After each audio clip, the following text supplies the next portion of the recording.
Honourable members, with this, the Excise Duty Amendment Bill 2022 is read the third time and passed. Brace up. You may be about to pay more on your monthly earnings or the regular things you buy.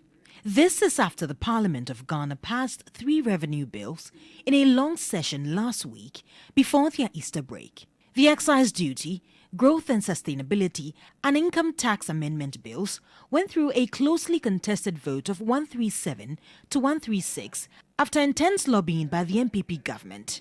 But in reality, what does this mean for me, you, and the regular business person, or the giant company? It essentially means that for manufacturers or importers who would be paying the excise duties, every product they manufacture or import will see an increase in costs. Obviously, the consumer remains the most affected. Now, for companies which will be affected by the growth and sustainability bill, they will now have a percentage of their profit going into taxes. And as every wise company will do, they might have to consider increasing costs of services to make up for the loss. Again, the consumer bears the cost. Now, the income tax, on the other hand, will affect high-income earners as they will be made to pay more taxes. In effect, everyone will bear the brunt. The ruling government was desperate for the bill to go through, given its potential ramifications on the country's revenue base.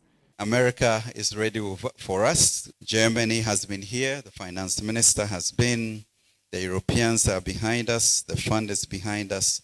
It's left of our own parliament. It can't be that we'll shoot ourselves in the foot.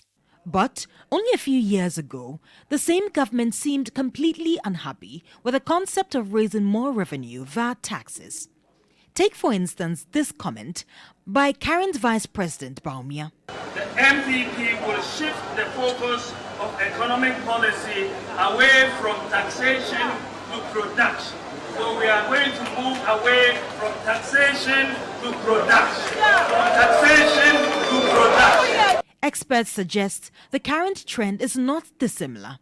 Economist Priscilla Chumesi says it is important to focus on spending as much as revenue. On the bit of discretionary expenditures where you talk about government infrastructure projects and other things, and also when you look at the government machinery itself in terms of number of ministers, number of government appointees and all that.